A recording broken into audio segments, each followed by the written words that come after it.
Lors du dîner du réveillon, sous les lustres en cristal du salon familial dans notre hôtel particulier du quartier Chartron, mon père Antoine m'a lancé « Va dormir dans la rue si tu ne peux rien apporter ». Il ignorait que mes brevets en biotechnologie me rapportaient 52 millions d'euros par an. J'ai simplement souri, ajustant mon châle en cachemire gris perle qui épousait délicatement mes épaules, et je suis parti sans un mot. 3 semaines plus tard, Antoine se tenait dans l'embrasure massive de la porte sculptée, tenant mon manteau de laine fine. Il ne me le tendit pas, il le jeta dans la neige fine de février, comme un vulgaire chiffon. 800 €, cracha-t-il, la voix rauque de Bordeaux rouge. C'est le prix d'entrée pour la soirée gala d'Élodie. Si tu ne contribues pas à cette dynastie, trouve un refuge pour parasites. La lourde porte en chêne claque se referma dans un écho sourd. Je restai là, dans le froid mordant de la Garonne toute proche, mon chemisier en soie ivoire frémissant contre ma peau sous la brise humide. Ma montre indiquait 23h58. Mon temps valait 6 000 € l'heure. Je ne frappais pas. Mon sourire s'élargit légèrement, lèvres pincées sur un secret. Je tournai les talons, mes escarpins claquant élégamment sur les pavés luisants. Dans mon pantouse au sommet de la tour des douanes, Bordeaux s'étalait comme un échiquier d'or et d'eau sous la nuit glacée du port de la Lune. La baie vitrée du sol au plafond reflétait ma silhouette élancée, tasse de thé à la bergamote, plus chère que le champagne millésimé qu'Élodie sirotait en se moquant de moi. Le parquet chauffant diffusait une chaleur voluptueuse à travers mes mules en velours, contraste saisissant avec le frisson de ce perron 3 semaines plus tôt. Je m'approchai de mon bureau en marbre de Carrare flottant au centre de la pièce. Les écrans s'allumèrent d'une lueur bleue clinique, affichant le tableau de bord de mon portefeuille de brevets biotechnologiques. Mon substitut sanguin synthétique équipait déjà les SAMU de 40 régions françaises.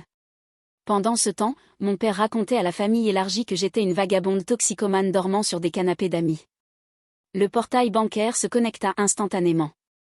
Les chiffres dansaient, 52 millions d'euros de royalties l'an dernier. Pas un salaire, un empire invisible. J'ouvris un onglet sur les réseaux sociaux familiaux. Élodie postait sa vie fastueuse, taguant des créateurs qu'elle ne pouvait s'offrir, dans des lieux qu'elle n'avait pas payés. Son boutique, Fils d'Or, spécialisée en accessoires vintage bordelais, saignait des pertes colossales. Trafic piétonnier en chute de 60%. Bâtiment nécessitant des réparations structurelles. Une façade de succès sur un gouffre financier. Mon téléphone vibra sur le marbre poli. Notification Facebook, ma mère Isabelle avait reposté dans son groupe paroissial de la cathédrale Saint-André. Priez pour notre famille en cette période difficile. Notre fille Claire lutte contre une grave addiction et refuse de rentrer. L'amour dur est parfois le seul chemin pour une âme égarée. Pièce jointe, une photo d'université retouchée pour me faire paraître à garde, sous sevrage. Je n'étais pas en colère. La colère suppose la surprise. C'était l'équilibre des comptes. Pendant des années, j'avais tenu un registre mental. Chaque carte de crédit d'Élodie remboursée en silence, un investissement en amour filial. Chaque moquerie d'Antoine sur mes chimères scientifiques, un acompte pour leur acceptation future. Je pensais qu'en payant assez dans le compte du bon parent, j'obtiendrais un retrait de tendresse. Mais le manteau dans la neige fut l'audit final. Le compte était frauduleux. Pas d'amour à retirer. Il détournait mon affection depuis des décennies. Je fermai l'onglet, sans commenter, sans me défendre. Un email apparut, de Maître Laurent, mon avocat engagé dès le lendemain du réveillon. Objet, anomalie détectée. J'ai cliqué. Un prêt commercial de 1,4 million d'euros, contracté il y a 3 semaines. Garantie, non seulement l'immeuble de la boutique, mais mon nom, mon portefeuille de brevets listé comme caution. En bas, une signature à l'encre bleue, Claire Moreau. Parfaite contrefaçon, boucle du C, identique, barre nette du R. Mais je ne l'avais pas signé. Mon père l'avait fait. Il ne m'avait pas juste jeté dehors. Ils avaient volé mon identité pour financer la fête célébrant mon exclusion. Le sang afflua à mes tempes, mais mes mains restèrent fermes sur la tasse chaude. La revanche ne faisait que commencer, le bureau de Maître Laurent et associés occupait le 60e étage d'une tour haussmannienne rénovée en plein cœur de Bordeaux, sentant le cuir ciré et l'intimidation feutrée. Laurent n'avait pas l'air d'un avocat pour drames familiaux. C'était un requin en costume sur mesure, croquant des empires au petit déjeuner. Il glissa un dossier épais sur la table en acajou poli vers moi. « C'est pire que prévu », dit-il d'une voix grave, roulant les « R » comme un Bordeaux tannique. Votre père n'a pas seulement falsifié votre signature sur le prêt. Il a mis en gage la totalité de l'hôtel particulier familial pour garantir le crédit de la boutique d'Élodie. Ils sont tous impliqués. J'ouvris le dossier. Une autopsie médico-légale du cadavre financier de ma famille. Relevé de carte de crédit, Élodie dépensant 10 000 € par mois en accessoires vintage qu'elle ne vendait jamais. Avis de retard d'hypothèque cachée. Et le chef-d'œuvre, la demande de prêt. Antoine m'avait listé comme partenaire silencieuse, affirmant que j'avais engagé mes futurs royalties pour couvrir leurs frais généraux. Il avait parié l'œuvre de ma vie sur un gala pour relancer un boutique en péril. La banque hésitait, reprit Laurent, tapotant un mail imprimé. Mais votre père leur a montré le communiqué sur l'approbation européenne de votre substitut sanguin synthétique. Ça a scellé l'affaire. 1,4 million d'euros prêtés sur votre génie, pas sur leur business plan. Je fixai la signature contrefaite. Bonne copie boucle du C, identique, barre du R, net. Il avait dû s'entraîner.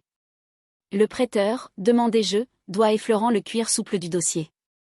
Groupe d'investissement privé à Paris, spécialisé dans la dette à haut risque. Ils s'en fichent des drames familiaux, rendement seulement. Si j'offre d'acheter la reconnaissance de dette à pleine valeur plus prime de liquidité, ils vendront. Ils préfèrent cash aujourd'hui que chasser une boutique défaillante 10 ans. Faites-le, dis-je calmement, sentant la chaleur du radiateur ancien sous mes bottines en daim. Je ne déclare pas la guerre, maître. J'exécute une OPA hostile. Il voulait un partenaire ? Il en a un. Il a juste oublié les petites lignes.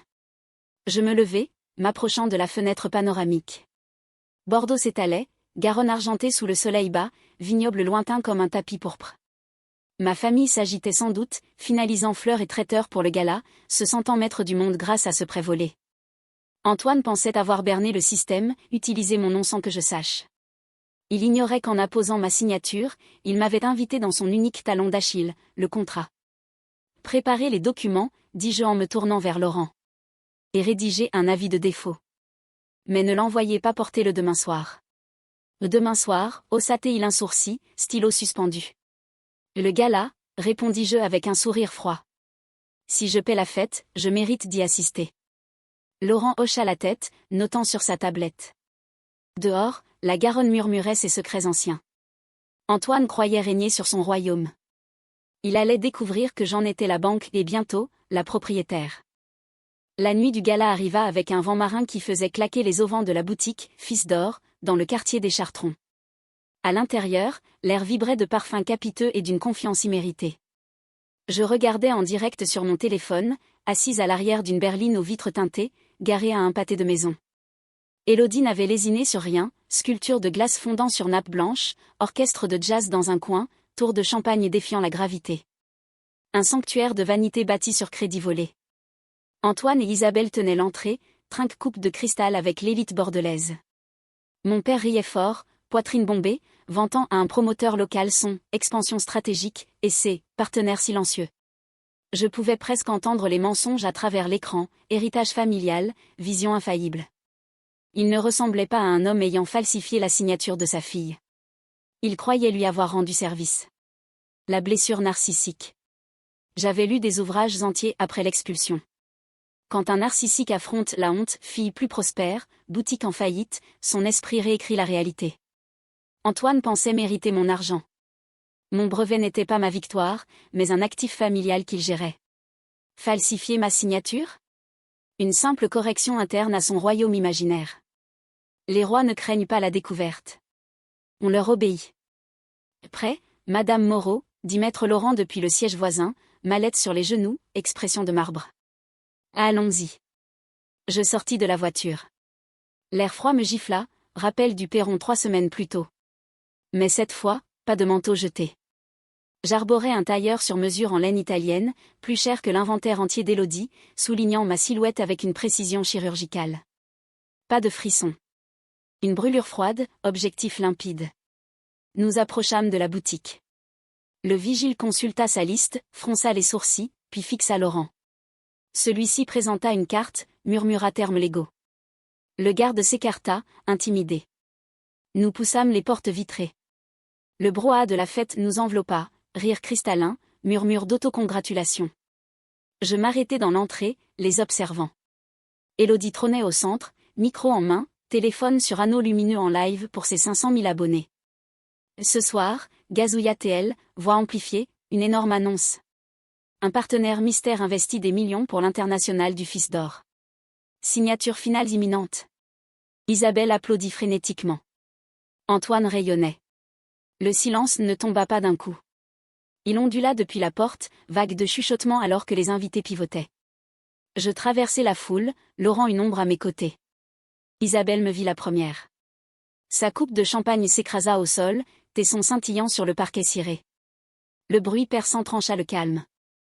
Claire, siffla elle, se ruant vers moi, talons claquants. Elle m'intercepta à 3 mètres de la scène, bloquant le passage de son corps raidi dans sa robe en velours bordeaux. De près, la panique fissurait son masque, yeux fuyants sur mon tailleur impeccable, ma peau impeccable. Ça ne collait pas à son récit de junkie. « Qu'est-ce que tu fais là ?» murmura-t-elle, rage contenue, ongles s'enfonçant dans mon bras. « Tu as l'air dérangé. Es-tu clean ? Venu mendier devant tout le monde ? Sors avant d'humilier ta sœur. » Je fixai sa main jusqu'à ce qu'elle lâche, déstabilisée par mon impassibilité. « Pas dérangé, Isabelle. Et pas venu mendier. Vérifiez mon investissement. » « Ton investissement, rit-elle, cassante. Tu n'as pas un sou. Délirante. Retourne au foyer d'où tu as rampé. » Une lumière blanche nous balaya. Élodie. Elle avait vu le tumulte, la foule captivée. Comme toute influenceuse, elle monétisa le drame. Pivotant son téléphone, les gars, voix grave pour le live, la réalité de l'addiction. Ma sœur Claire, échappée de désintox pour gâcher ma soirée. Selfie en larmes calculées. Ça brise le cœur, mais on l'aime quand même, hein ? Cœur dans le chat pour Claire. La salle figea. Invitée face à un crash en direct. Élodie triomphait, pensant me piéger en public. Mais le loup entrait, et les moutons ne le voyaient pas encore. Vous avez raison, Élodie, dis-je, passant devant sa main tendue, montant sur l'estrade centrale. Mon père Antoine s'avança, ignorant ma présence, tendant la main à Laurent avec son sourire de club bourgeois. Vous êtes le partenaire silencieux, n'est-ce pas ? Merci d'avoir cru en notre vision. Laurent ignora la paume offerte, regard glacial. Le silence s'étira, tendu comme une corde de violon. Je ne suis pas le partenaire, monsieur Dubois. Il recula d'un pas, me désignant. Voici Claire Moreau, unique propriétaire de Moreau Holdings et détentrice de la reconnaissance de dette. La salle cessa de respirer. Antoine blêmit, ses yeux balayant mon tailleur italien, mes boucles d'oreilles en diamant, ma posture de présidente de conseil. Pas d'éclat immédiat, juste la compréhension perçant son narcissisme. J'approchai du micro. Élodie figea, téléphone toujours en live, anneau lumineux reflétant sa panique. Bonsoir à tous, dis-je, voix ferme dans les haut-parleurs. 500 000 spectateurs regardent. Vous venez pour un succès familial ?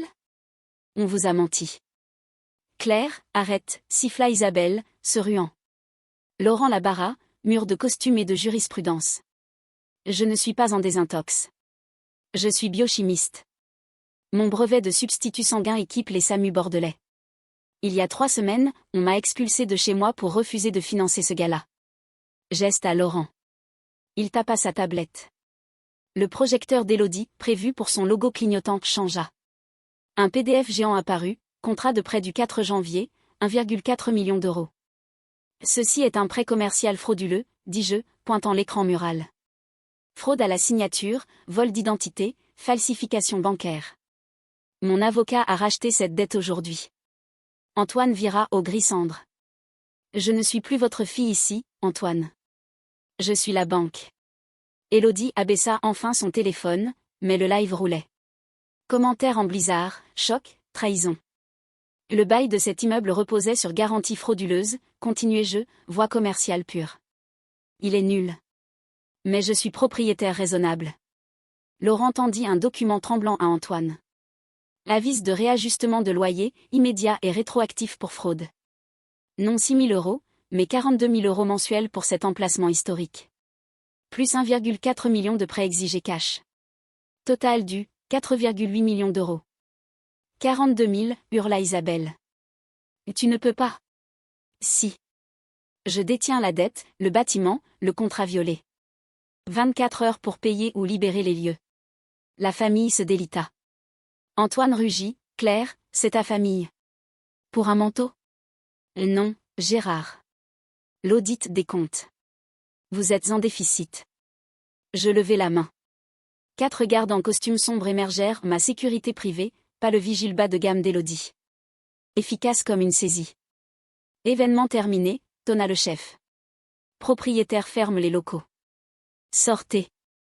Un garde prit Élodie par le coude alors qu'elle braquait encore la caméra. Mes abonnés regardent, géniel, vernis d'influenceuse craquant. Parfait. Qu'ils regardent partir les fraudeurs, lâchez jeu. Le lendemain à 8 heures, je n'attendis pas les 24 heures. Je savais qu'ils n'avaient pas l'argent. Une équipe arriva sur place, cordon de velours, sculpture de glace fondue, portant d'accessoires vintage hors de prix, tout parti à la benne. Pas de souvenirs. Pas de trophées. Je voulais juste effacer leurs traces. 4 jours plus tard, je vendis le bâtiment.